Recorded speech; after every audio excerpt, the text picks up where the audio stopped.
В начале августа 1871 года антипапа люциферанского масонства, основатель так называемого палладизма в Чарльстоне, США, Альберт Пайк, масонское имя Лемут Энсон, умер 2 апреля 1891 года, именовавшийся сотоварищами ученейшим первосвященником сатаны, получил от небезызвестного итальянского масона Мадзини письмо с просьбой разработать план борьбы против римского католицизма.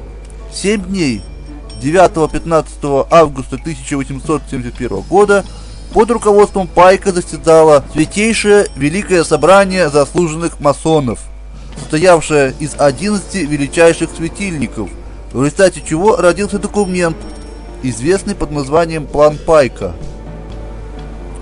В заключение изложенного считаем полезным поддерживать в низших классах всех наций революционные идеи, не исключая и социалистических, хотя и ведущих к крайностям и бурным эксцессам.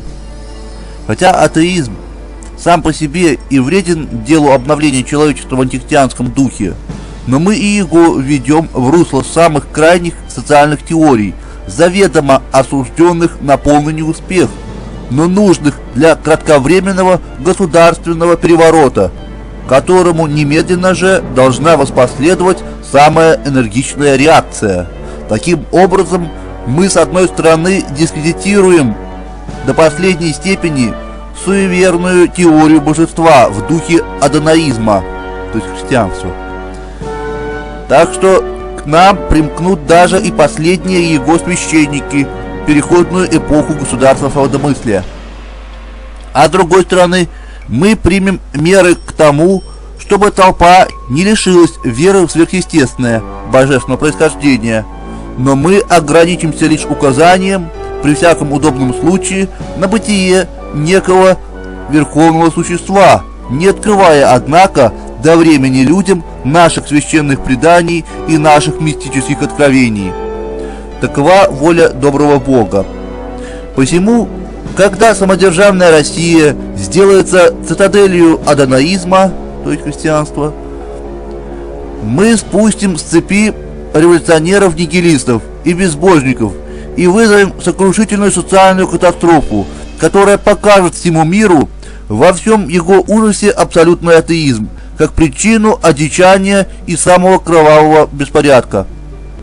Тогда люди, вынужденные защищаться от ошалелого меньшинства бунтовщиков, уничтожат этих разрушителей цивилизации, а все бесчисленное множество разочарованных в адонаизме, жаждущие в душе своей божественного идеала, не зная, какому поклониться Богу, примет просвещение от истинного света через всемирную проповедь чистейшего люциферианского учения, к тому времени уже открытую и всенародную.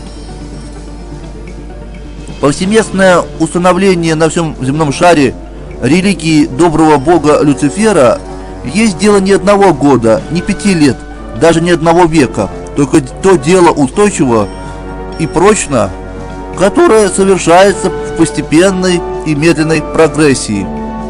19 век узрел зарождение истинного и доброго католицизма. 20 век будет веком роста и полного созревания, посеянного к сроку, определенному в книге небес, когда навсегда окончится летоисчисление христианской веры.